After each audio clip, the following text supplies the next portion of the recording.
everyone, Georgie here with Ukraine Matters.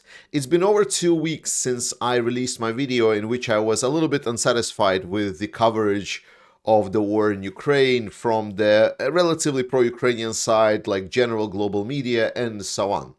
The main problem that I had was that after the fall of Avdiivka, everyone was stating, oh my god, Avdiivka is just a step one. Now Russian army is going to flow through the defenses that Ukraine has prepared and going to take over Ukraine. And while not in the most calmest manner, but I hope you will forgive me for that. But I said that what we will see in 2 weeks, if Russians will not break through this line right over here, then I will explain to you and tell you that whoever was telling you that are full of shit and they don't understand what's happening. And as you can see by just recent deep state, they don't. So what are we having instead? Well, instead, the reports from the front lines are that the Russian army has been more exhausted than not. They have exhausted a lot of their offensive potential. They are now regrouping. They're getting some new influx of units into the field right now, but the old units needs recouping, so they are going to be preparing for a new wave. There are multiple ways that this can be done from the Russian side. One is they will just recoup their strengths and they will try to prepare new plans how to overcome this new defense, because right now they are definitely stuck. I mean, don't get me wrong. Like, I always need to make this remark. The fighting that is happening on frontline every day is incredibly hard. The soldiers are sacrificing their lives every day. It's brutal out there, most notably because Ukraine just doesn't have enough resources. Thankfully, because there has been a confirmation of additional munitions, now Ukrainians can take the munitions from their stocks and use them more to the front lines to stop Russians again. But the point still stands. If we're looking like a big picture, then Russians have been stopped on the Avdiivka direction for now.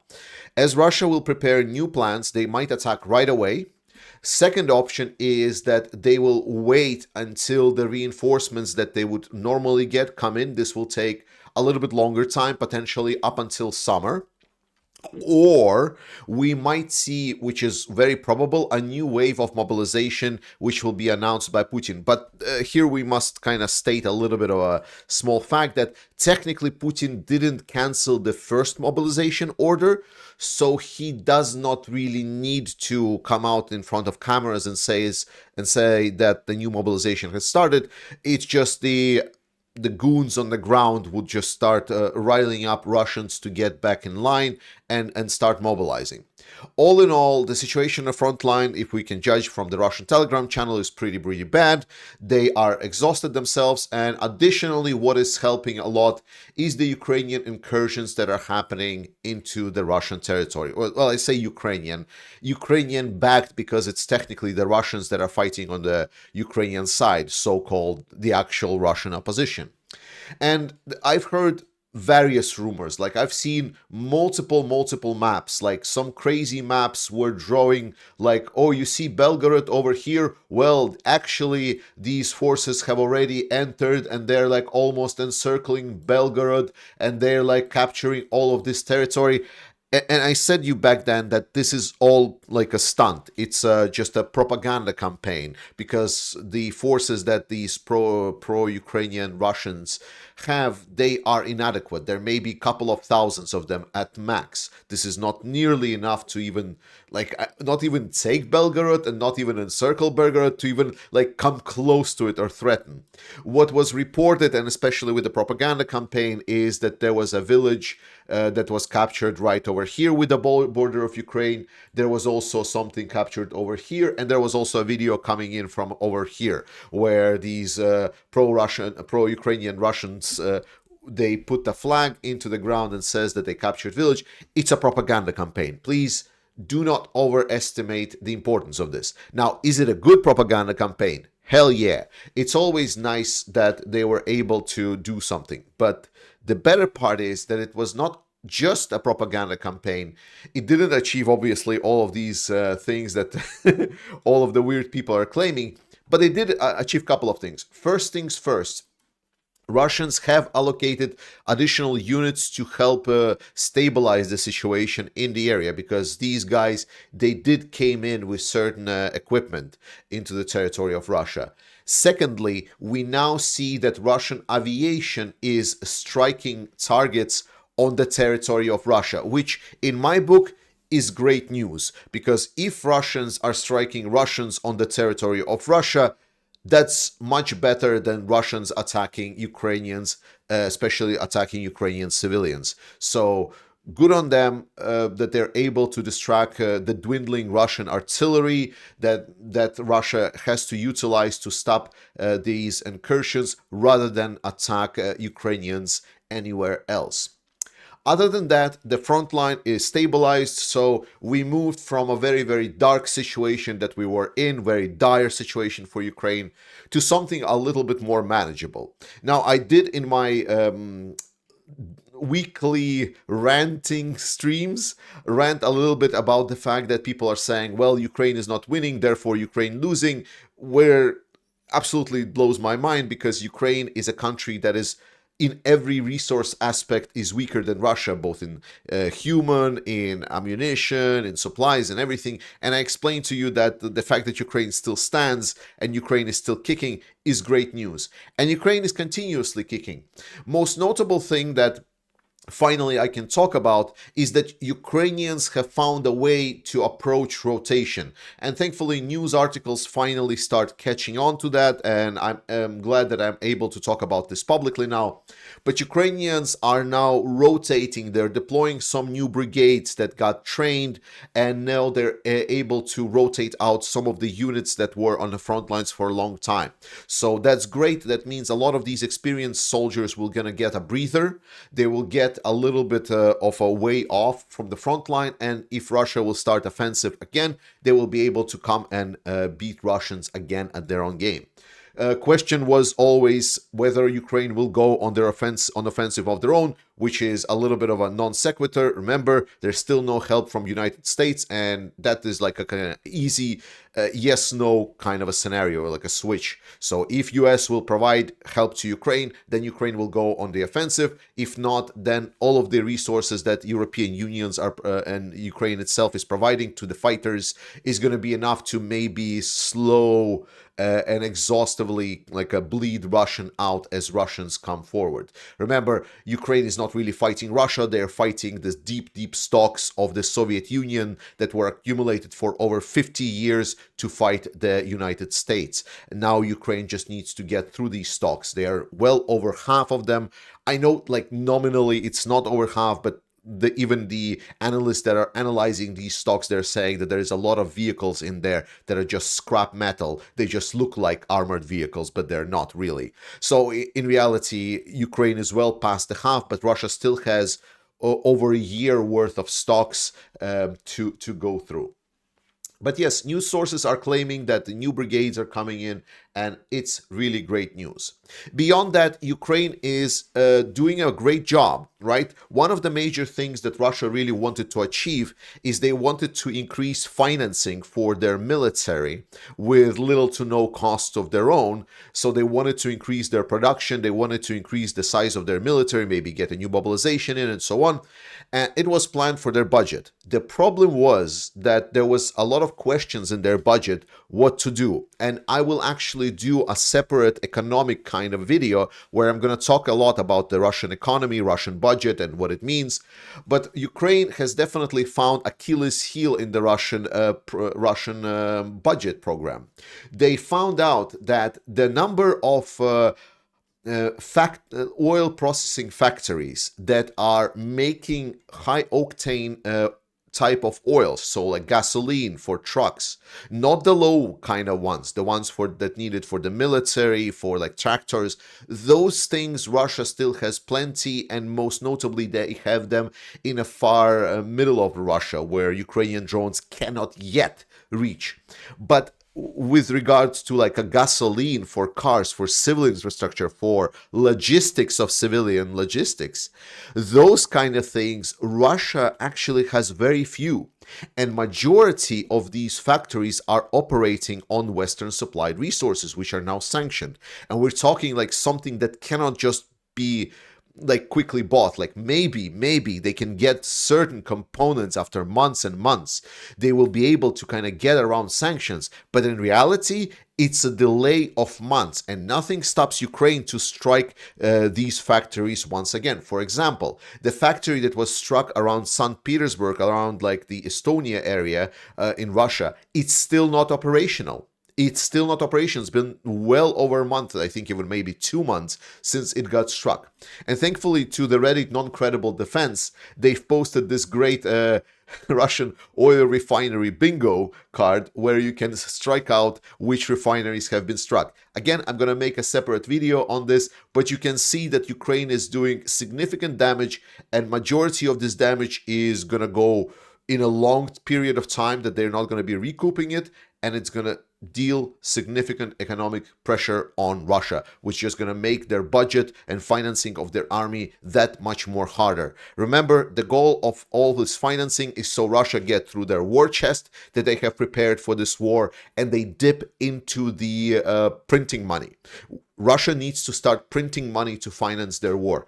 Then it's going to start essentially the countdown. Like as you start seeing Russian inflation go up, the countdown for the end of the war pretty much is going to begin. Another thing that happened that I've seen some questions about is Russian recent strike on Odessa.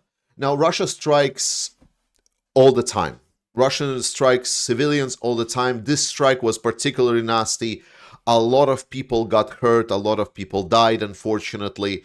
But the point was that it was a missile that struck civilian infrastructure in Odessa. And after that, in a short while, another missile came in and killed additional people that tried to get people that were still alive from below the rubble, and also the emergency workers, which is absolutely terrible. And people asked me with all seriousness, Georgie, how do you think, like, will Russia gonna make this a thing now? And at that moment, my heart just bleed, because this has been happening non-stop, almost every day. There is not just one strike that Russia does with missiles against civilians one time a day. That's not how it does. This is happening every day. Every single day, this is happening in Ukraine. The fact that we notice it just once doesn't mean that it's not been happening. And just to kind of prove the point, let's go a little bit back in time. So there is a person that by the name of Oksana Baulina. She's a Russian opposition reporter from The Insider. So during the 23rd of March of 2022 in Kiev, there was a strike against civilian infrastructure, against a shopping mall. And Oksana came there to report about that strike. And as she approached the location where that strike happened to report on that, the second strike came in. This happened, it was notable, I'm bringing this out because this was also the story. This was also quite a big story, that a journalist was struck by a Russian double tap inside of Kiev. This was in March 23rd. And it has been happening ever since. So I don't know how to explain it more, that the depth of Ukrainian tragedy is just being obscured by the sheer amount of suffering that Russia has brought to Ukrainians. It pains me that I'm still getting these questions, not because the people that are asking these questions are wrong or idiots or anything. No.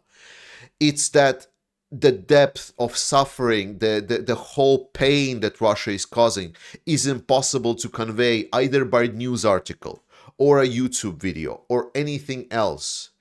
And that just brings me to just a reminder, please never forget the pain that Russia has caused in every single Ukrainian civilian that is both within and outside of the country.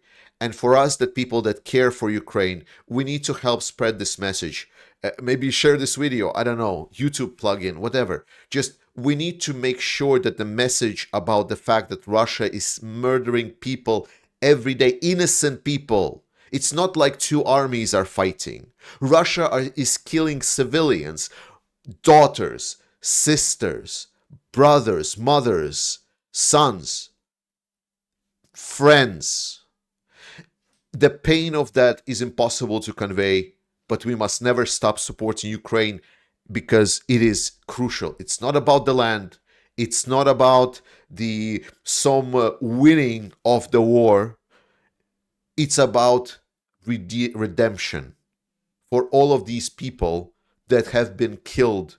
But Ukraine is continuously resisting, and there is some additional insight, for example, in the defense fortifications around Odessa. So just to kind of close off the topic about fortification, Odessa is not on front line. If I open the map here, you see Odessa is pretty far away from the front line. But even beyond that, Ukraine is still preparing to fight Russians, even if they come to Odessa. And it's great that we can see these pictures because it gives us kind of the perspective of what kind of types of fortifications are right now being built all across Ukraine. So if Russia thought that there's going to be some kind of easy road to Kiev that they will need to go through to capture Kiev, they have another thing coming for them. So no chance for Russians. But no chance for Russians are also left by the Czechs, because Czechia is continuously dominating, the kicking above their weight over here.